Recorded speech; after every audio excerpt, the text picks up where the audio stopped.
Let's get it.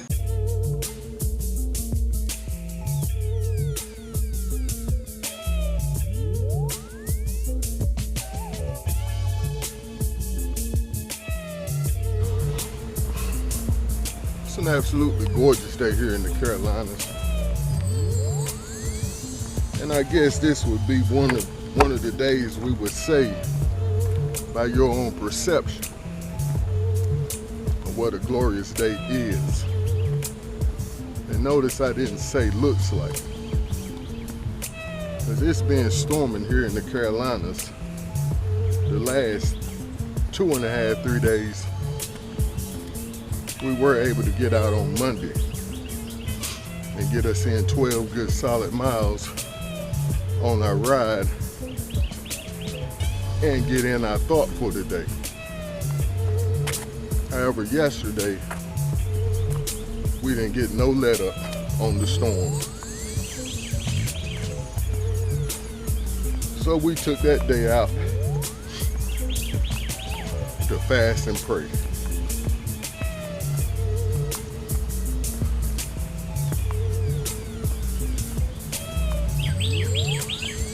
Hey buddy, but it is an absolutely glorious day by my perception of it, simply because I'm here to see it.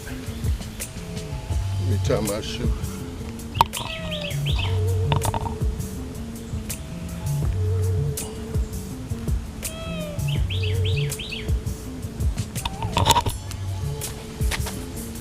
And see, I come to understand something about perspective or perception.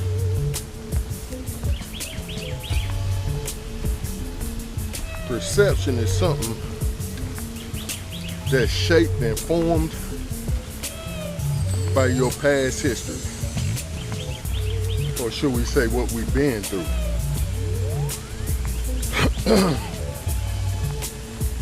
See, perception is all about your opinion.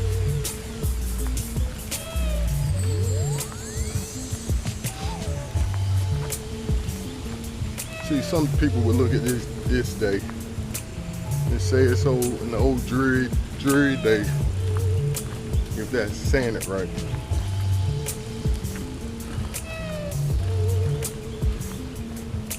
But that's probably because they haven't really seen a real dreary day.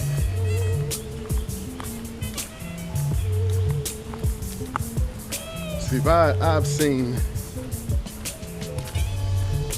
quite a few of those dreary and weary days. So I've learned not to complain, as that song goes,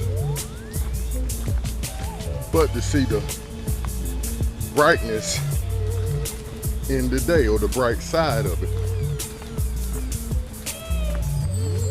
And the bright side of every day on this side, in my perception and my understanding, is being around to see it. And having something good to say.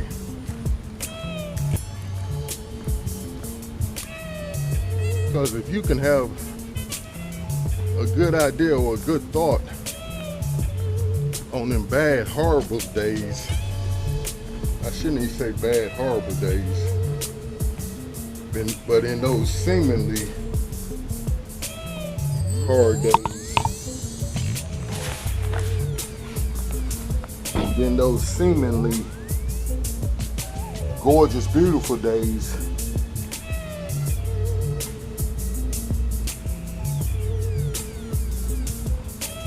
will be even more, if that's the way of saying that, be even more brighter. I'm trying to find a sit down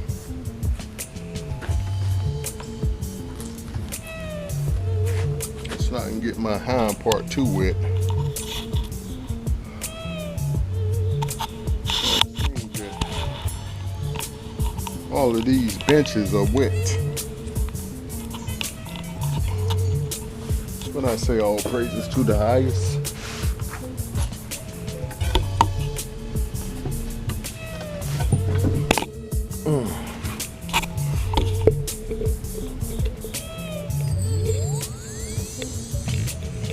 it's not like I've never been wet before.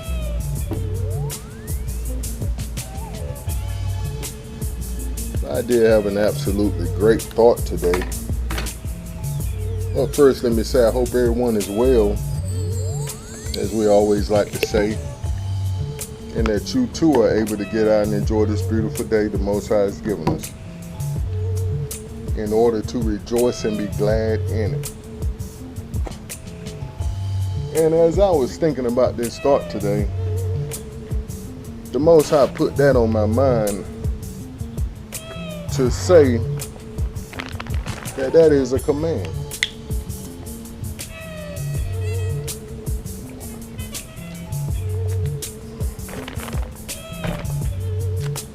In that text, I didn't see no options.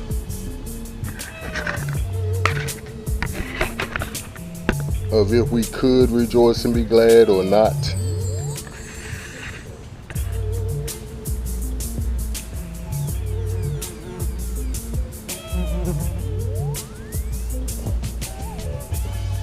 So I choose to think it's a command. This is the day the Most High has made. Let us rejoice and be glad in it. That means, come on, let's do this. This is a command. And pardon me while I get myself together, because it seems that the driest part of the bench is the one closest to the edge of the shelter.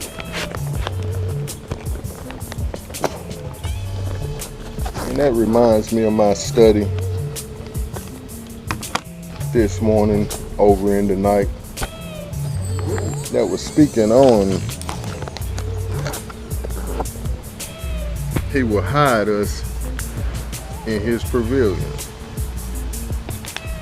And that's what I'm sitting under right now, what we would call a small pavilion or shelter.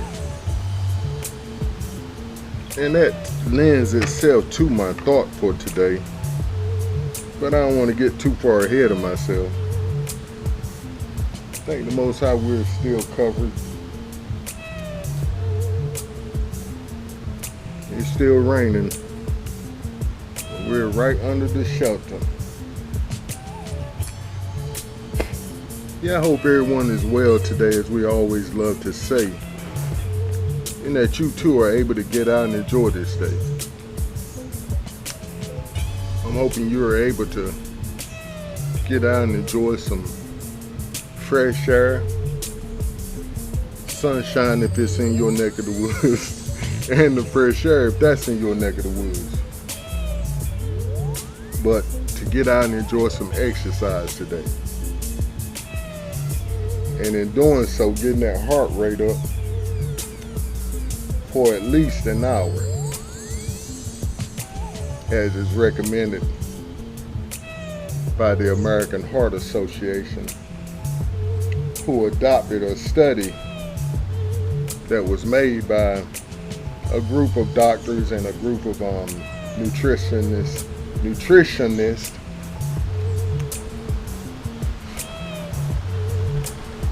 who have decided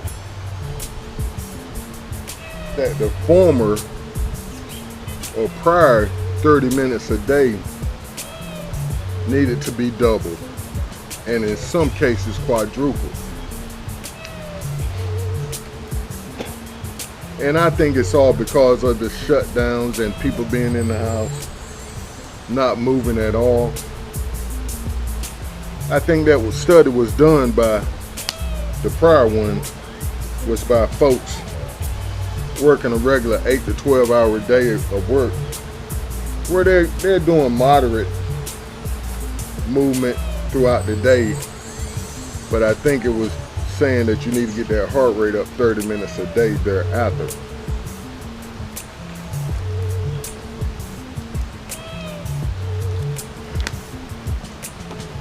And yes, I'm scanning the area. This is one of them days where the park is pretty much empty. But I like to keep an eye on the goings on.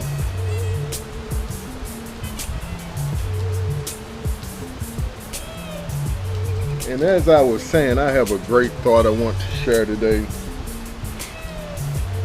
And it's one that is a question that I have been asking myself all my life.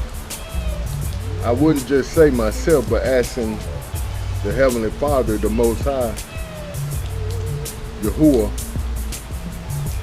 who am I?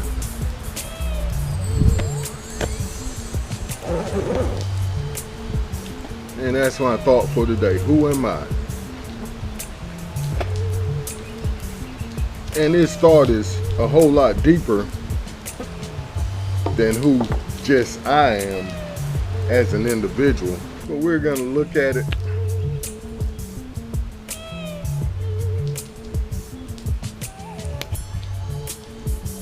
holistically, if you would say, as far as myself and my people. And how we're going to look at it is as I have posed the question to the Most High, and this is his answer back to me as far as who I am. I do ask you to bear with me as we read, and we may spit a little bit because we do know I had a stroke 5 years ago. And it's caused me to have a wet mouth to where my mouth is always wet to the point I need to spit. And to save myself the problem of slobbering, which I was doing a whole lot in that first year thereafter, I had to spit a lot. So I ask you to forgive me ahead of time and to bear with a brother. When we first start our study, or our look, our thought, or peep into the Most High's Word as his answer to us as far as who we are as a people. In Genesis 15, 13, and 14, and he, the Most High, said unto Abram, know of a surety that your seed shall be a stranger in a land that is not theirs, and shall serve them, and they shall afflict them 400 years. And also that nation whom they shall serve will I judge, and afterwards they shall come out with great substance. Now I know most folks, after reading that, they would say that, yeah, this is talking about Egypt, when the children of Israel were enslaved in Egypt. But no, it's not. If you would do your own studying, you will find out that our people, and notice I said our people, and first of all, I will go on and say that we are the Hebrews of the book. We are the people of the book. We are the Hebrew Israelites of the book. That's my stance, and I stand on it. But in this text, folks would think that this is talking about the captivity in Egypt. But if you do your own studying, as I have, you will find out that we only served time in Egypt right under 300 years. So this couldn't be what that's talking about. It's another slavery or another bondage that the text is talking about.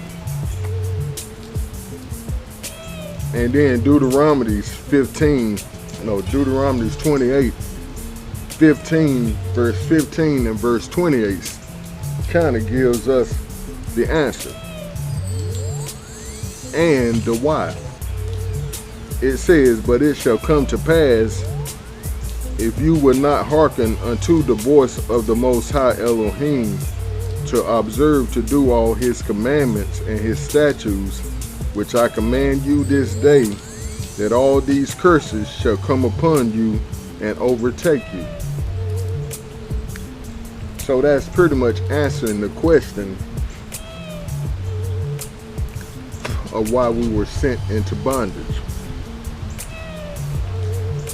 And the Most High shall bring you into Egypt again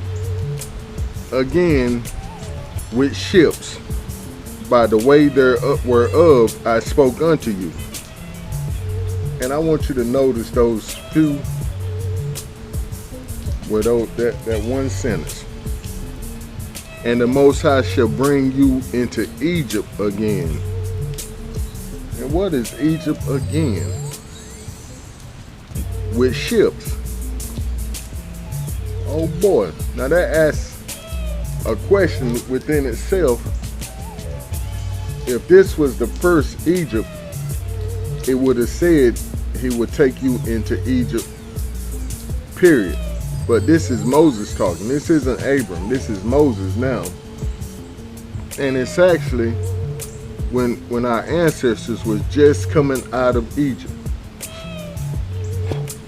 So basically what the Most High is doing, he's adding to the prophecy he made to Abram. Because we know it's that 400 years he was talking about before couldn't have been Egypt. So the Most High gives you a little at a time. If you will take the time to get in that text and study it, he'll give you what is called precept upon precept, here a little, there a little, but you got to be in there a whole lot to get the little. And again, what is the ships? See, if it was talking about him to send them into Egypt again, they would just walk from where they were. They definitely wouldn't been on nobody's ships. But we'll continue. And I will go ahead and let the cat out of the bag, as to say. This is talking about our people going into bondage, where it says that the Most High spreaded us out into bondage, into all four corners of the earth. And another key too in that, it said that we will be strangers. And see, if this meant Egypt, which means the house of bondage, we wouldn't have been no kind of stranger to Egyptians or in that land. Because as you notice it throughout the text, our folks were always going down into Egypt to hide out from our enemies. But it goes on to say, and yeah, the ships. What are those ships talking about? It's the slave ships that our people were sent out from the slave coast of Africa into all the four corners of the earth, as the Most High said he would. See, it says in the text, he would send us out. But see, what the Most High does, he uses men to do his work. It said, you shall see it no more again, and there you shall be sold unto your enemies for bondsmen and bondswomen, and no man shall buy you. That means nobody will be able to rescue you or take you out of the bondage but the Most High. And I did have a word for today I wanted to share right here in this space. It's called collude. And collude means to conspire or plot. And that takes us into Psalms 83 3 through 5. And like I said, the Most High uses people to handle his business. They have taken crafty counsel against your people and consulted against your hidden ones. They have said, come and let us cut them off from being a nation, that the name of Israel may be no more in remembrance. For they have consulted together with one accord. They are confederate against you. And notice the writer here is talking to the Most High, saying that they have cut off, where they have consulted against your people, your hidden ones, and that they have consulted together with one accord and are confederate against you. Pardon me. Why would the writer say against the Most High? Because we're his children. See, this starts to paint a picture of who we are.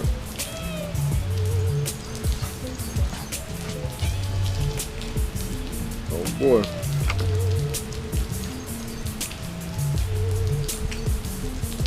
And we'll carry on to Zechariah 1:14 through 16. Then the angel said to me, shout this message for all to hear. This is what the Most High of Heaven's army says. Yahuwah Sabaoth. My love for Jerusalem and Mount Zion is passionate and strong.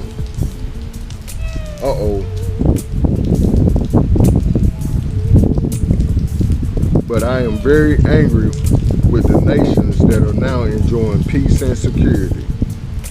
I was only a little angry with my people, but the nations inflicted harm on them far beyond my intentions. Oh boy.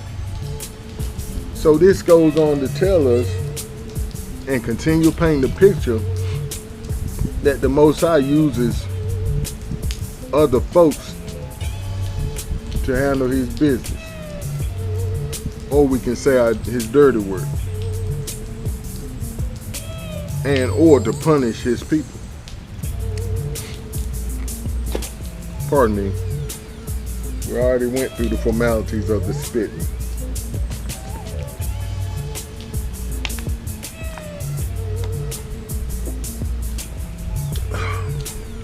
But all praises to the Most High.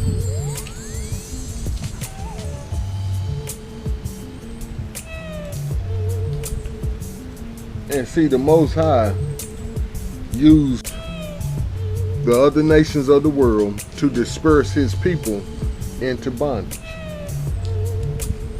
And the why was what we saw up above, where we didn't want to follow his commandments, his statutes, which the number one is, have no other Elohim before me. But we couldn't seem to do that. We like celebrating other folks as gods, and two, their traditions. So the Most High said, okay, since you want to be like them, go ahead and be like them. Go on and enjoy yourself. I'm gonna let you get up close and personal with those that you want to be up close and personal with. Therefore, this is what the Most High says. I have returned to show mercy to Jerusalem. My temple will be rebuilt, says the Most High of Heaven's armies, or Yahuwah Sabaoth. And measurements will be taken for the reconstruction of Jerusalem.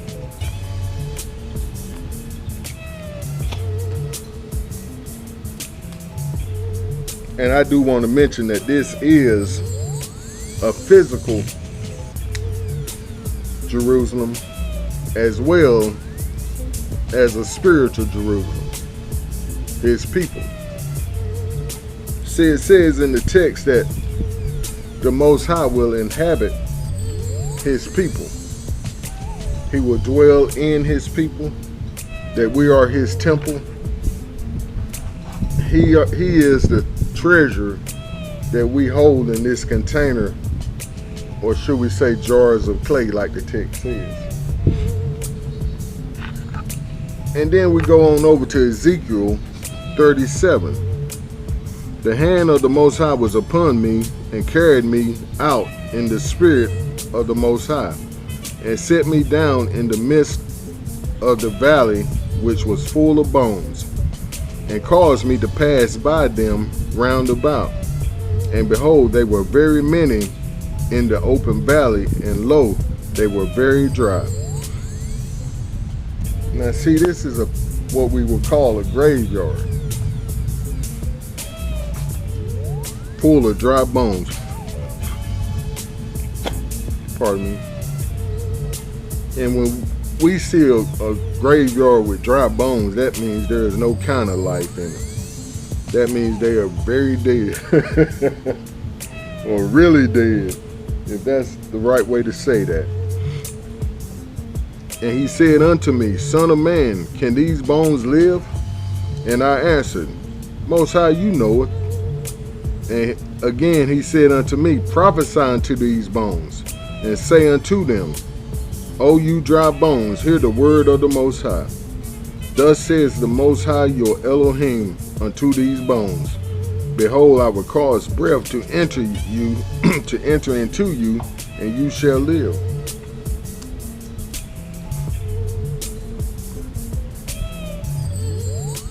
And I will bring sinews upon you, and will bring up flesh upon you, and cover you with skin, and put breath in you, and you shall live, and you shall know that I am the Most High, Yahuwah.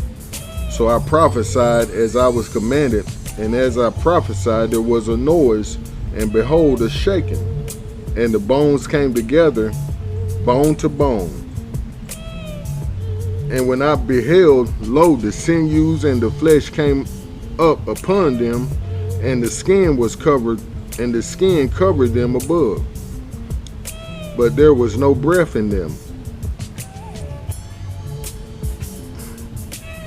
Then said he unto me, Prophesy unto the wind, prophesy, son of man, and say to the wind, Thus says the Most High Elohim, Come from the four winds, O breathe, and breathe upon these slain, that they may live. So I prophesied as he commanded me, and the breath came into them, and they lived, and stood up upon their feet, an exceeding great army. Then he said unto me, Son of man, these bones are the house of Israel. And see, what the Most High was just telling me, we don't hear this teaching in church. Not over this script here. This script is the hand bone to the knee bone message, where the preacher do a whole lot of sweating, what they call coning, bunch of hollering, what that slap thigh preaching, to where you get that ha, where his throat needs clearing. The hand bone connected to the wrist bone, and the wrist bone connected to the elbow bone, and the elbow bone connected to the shoulder bone. All that type foolishness. But right here it says he's talking to the house of Israel, our people. Behold, they say, Our bones are dried, and our hope is lost. We are cut off for our parts. This is what Israel was saying. Let's start that one over. Then he said unto me, O son of man, these bones are the house of Israel. Behold, they say, Our bones are dried, and our hope is lost. We are cut off for our parts. Therefore prophesy and say unto them, Thus says the Most High Elohim, Behold, O my people, I will open your graves and cause you to come up out of your graves and bring you into the land of Israel. See, we don't hear this type teaching or these thoughts in church. And you shall know that I am the Most High, when I have opened your graves, O my people, and brought you up out of your graves, and shall put my spirit in you, and you shall live. And I shall place you in your own land. Then shall you know that I, the Most High, have spoken it and performed it, says the Most High. Now see, right here is where there is a misconstrued situation, we'll say. And what I mean by that is there's a lie that's been told. And the lie that has been told is that those converts that's over in the land now are the people. And that we shouldn't look for nobody else. And that Israel, like the text says, have been destroyed. Like it says in 83, Psalms 83, I believe, where the people had conspired together and said that they would destroy the name of Israel from being a nation forever.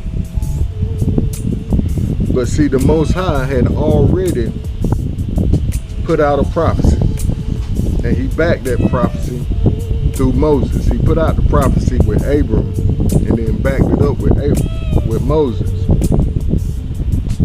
and said that these folks are going into bondage for 400 years. But after that, they're going to come out with great substance, and that the Most High would judge the nations that put us in the hard bondage, because they went overboard in the punishment that the Most High wanted dealt out. So we see here in Ezekiel that the Most High is bringing his people back to life. He's waking us back up.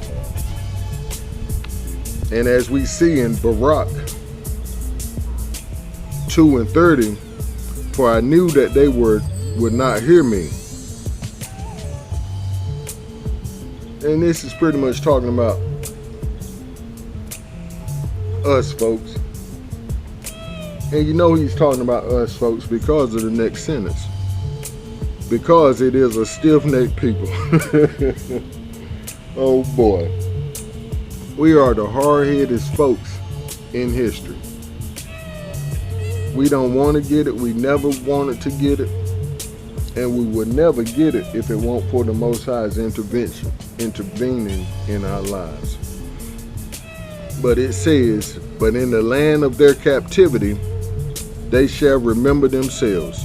And that's the land of their captivities, pardon me. See, that's why we can't look at our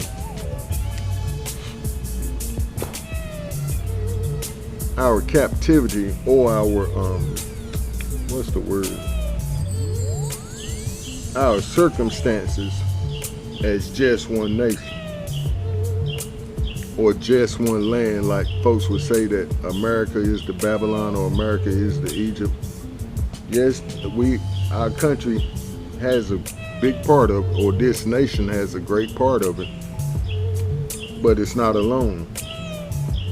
As I just learned, us folks have been scattered, that's the word I was looking for earlier, scattered into bondage throughout all the nations of the earth. See, that's why the whole earth is being judged right now. And it's global warming, all right. The globe is warming, or what some folks would say, the earth is warming, because some people believe that the text proves that the earth is flat. But that's not my argument. My argument is, who am I? And who are our people? And then, just like I was saying, he told us that he was waking us up in Ezekiel. And that's what this awakening is all about. him bringing us back to life. It has nothing to do with no attaching hand bone to the knee bone and all of that we have heard preachers preach about for the last few years. But it's talking about a people that he said they will remember themselves in the land of their captivity. Okay? And I came back with the title, or with what was going to be my title for today, and that is, we are his, he watches over us, and we are under his care. So the major question is, how can all of this be with all that we've been through, or should I say that he put us through? How can all of this be? And we will look in Psalms 95, 6 and 7. And it's a call to worship and obedience. Come, let us worship and bow down. Let us kneel before the Most High our Maker, for he is our Elohim. We are the people he watches over, the flock under his care. And then we will look at Psalms 97 and 9. For you, Most High, or should I say for you, Yahuwah, are the Most High over all the earth. You are exalted far above all gods, or all Elohims.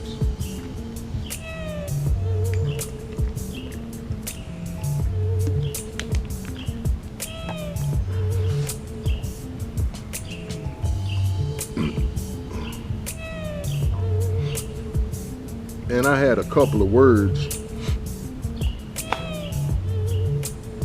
that have been in my ruach the last couple of days since the weekend. And one is responsive, and it means quick to respond or act in a desired or appropriate manner. Responsive, quick to respond or react in a desired or appropriate manner. And exonerate, to clear from a charge of wrongdoing or from blame.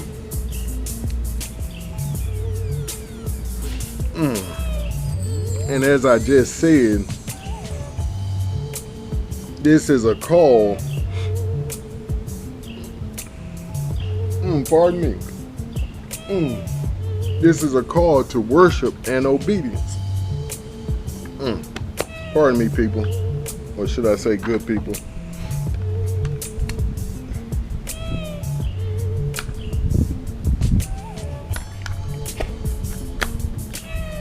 And see, with everything we just went over, like I said, it's a biblical look at who we are, and more importantly, whose we are.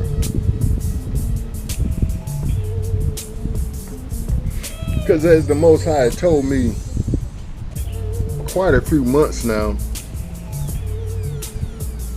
that identity without intimacy still means depart from me. Which means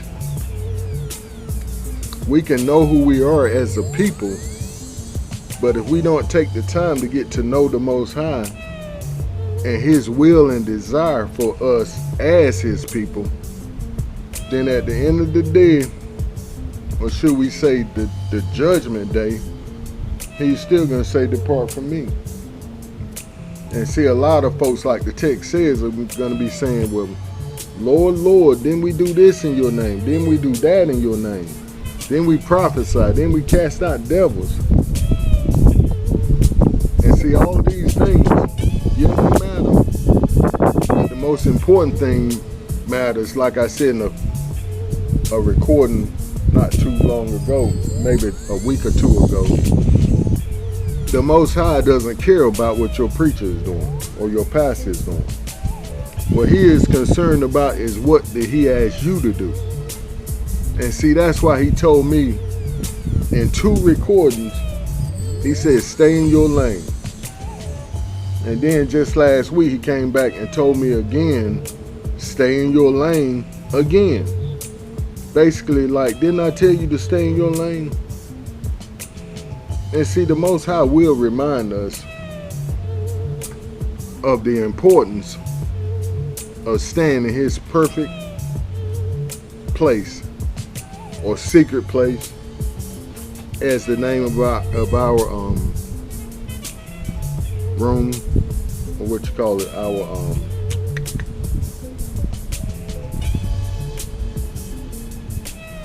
place, or the title of our you know what I'm saying. But it's all about staying in that sweet spot, as I have been saying over the last couple of months. Getting in and staying in that sweet spot with the Most High. And see, as he said in the text also, he would write his commands and laws on our hearts. And you might ask, well, what is that? I personally think it's the Ruach HaKodesh, the Holy Spirit, the Word, which says he will lead us into all truth in the text. So this is part of him leading us into all truth. Us asking the question, who are we? And I know I asked this question when I was in Columbia, Maryland, when we had I had just gotten out of a bunch of trouble. Well, should I say the Most High had just delivered me out of a bunch of trouble. I was on parole. Let's see how much time we got. I was on parole for 5 years, while I was running off of parole for 5 years, selling dope in the same town that I got caught in, to where I was sent to prison and did over a time in jail and prison for this charge. Pardon me. And then it came to a point to where the door was open and I had to go. And what I did was, my brother had gotten out of the army, and we had all decided to come back together as a family and live together. So we moved on to DC, and from there we moved out to Columbia, Maryland. And see, I had started working and back to my own old business of doing things, which a lot of things I hadn't changed, and hadn't changed up until coming into the truth of who I really am here of late. But I started asking the questions, okay, you saved my life, you got me out of that hell of a trouble. And I gotta say it like that hell of a trouble. Because I was about to go back to prison and finish that 3-year prison sentence that I only had a year under my belt with doing. But what had happened was, after I got to DC, I called back down to my parole officer and said, okay, I'm ready to face the business. I'm ready to turn myself in, do what I gotta do to go on and get out of this trouble. Because what had happened was, not a parole officer, but a bondsman had came up on some old charge and was trying to take me back to the borough. I was like, okay, I'm not going. I'm done with the borough. I ain't going back there, never ever again. And we were able to talk him into backing down, and basically he knew he was gonna have to take a loss on that little bail money, because I was still partially Big Bob at the time, and he was trying to save himself a couple of grand, but he saw that it wasn't worth him trying to come up against me and my freedom at that time, which I had to look at that as being the Most High, part of the Most High's plan also. Like the text says,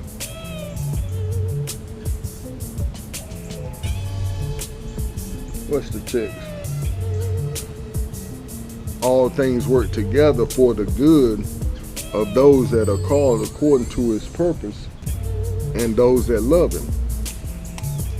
See, folks love to quote them scripts, but they don't love the obedience that script is saying that you have to follow. Because he also says, if you love me, keep my commandments. But as I said, that part of the miracle had taken place.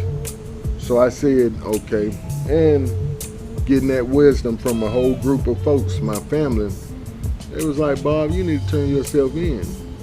You know, you ain't gonna have to do about 6 months. I was like, I don't know, they might want to go and get that whole 2 years out of me since I ran off the road. And they was encouraging me and saying, well, we're going to pray about it and you just do what you got to do. You want to make change, just pray about it and go and make a decision. So I went on the call, call back to Kingston where they paroled me to and talked to the lady. She said, hey, Mr. Holloway. She was like, hold on, let me pull up your file. Before I came clean, I was like,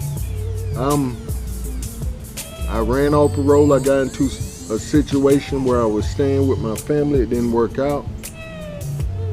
So I basically have been working and staying out of trouble. And I just want to go on and clear up my name and get this parole off from over my head. And she said, she came back on the phone and said, okay, Mr. Holloway. She was like, where are you at? I said, ma'am, I am in the District of Columbia. Why, y'all coming to get me? I didn't say that, but she asked where I was. I told her. She said, okay, good. She said, well, I got a early Christmas present for you and a happy New Year's present. She said, we're going to drop all the charges against you and the parole violation. She was like, Mr. Holloway, just do me one favor. She said, don't come back to North Carolina. And especially if you're thinking about selling drugs. Because what's going to happen is they're going to add this charge onto whatever new charge you get. I said, no problem, ma'am. I do appreciate you. And I being stupid, started asking questions, thinking that the miracle was partial by my experience with North Carolina. I said, well, what about the fees that I owed? Because that's one thing, they want their money. She was like, sir, we're dropping everything. Since you have been out of trouble and hadn't gotten into any kind of trouble in these last 5 going on 6 years, we're dropping it all. Merry Christmas, Happy New Year, say la vie, don't come back to Carolina. I said, you won't hear hide or hair of Robert Holloway no more. Trust you me. And that's how the Most High got me out of that trouble. And then the question started. Okay, you saved me, but who am I? Why'd you save me? Who am I? What am I? When? Where? So I started asking those questions back then. And see, I was a whole lot serious about the Most High at that time. And I know that sounds funny, but I was very serious about him and was seeking his face, and he started giving me dreams. And I remember this one dream that's right along this subject of what we're talking about today, about the bones being awakened. It was like the Most High, me and him were walking through this neighborhood, or through a city, I would say. And all of a sudden, it's like we started going real fast through the neighborhoods. It was like we were in a car, but we were still walking. And we turned onto a block, and I started seeing graves. and people hanging in and out of the graves, halfway in, halfway out. Some people were looking over the graves, deep in them. Saw some legs, some arms, some hands just hanging out of the graves. But on the most part, they was just laying there. And I really hadn't understood this dream until of late with this great awakening.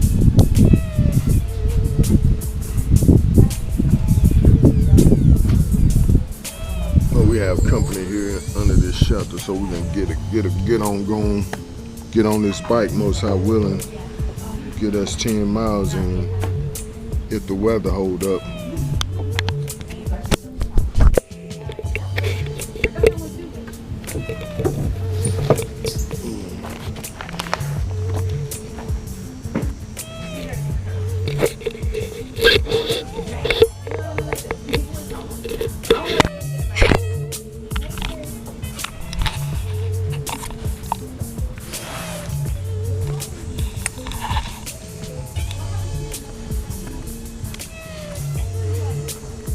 See, that's one thing I've learned about doing these recordings, especially in the park.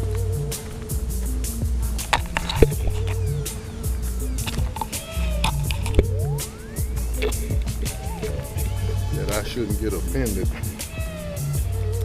when folks pull up, see you recording and still running their mouths like you ain't even there. But like I said, this is a park. And it's their park as well as mine. But the next way I look at that is it was time for me to get going anyway. And seeing if we can get in some of this ride. Because the sun has come out.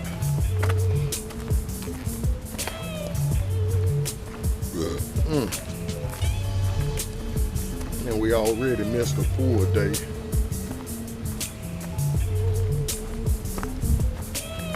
And I'm pretty much not seeing any clouds in the sky. So yeah, that's just a short, should I say, study that the Most High took me through, that I'm sharing as my thought of today with you. To answer the question, who we, the ancestors of the slave trade,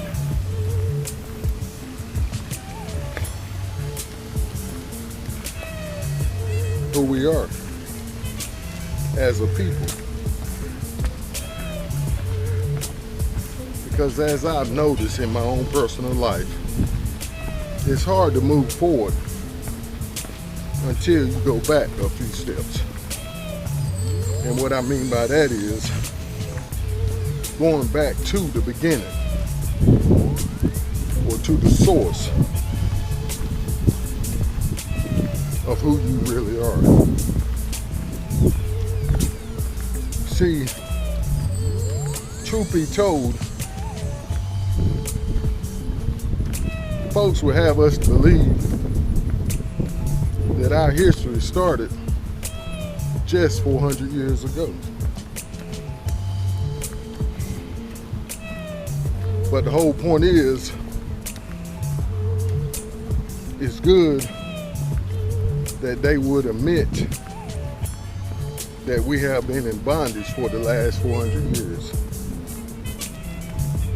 But what I understand too is that was a call to the nations that, okay, these folks' time is up. We need to make a decision on how we're going to deal with them. Just like our ancestors did. They came together in unity on one accord, like the text says, as a confederate to hold us into bondage and to try to keep us in bondage, I should say. But the Most High says no, let them go. Okay, let's get on this bike.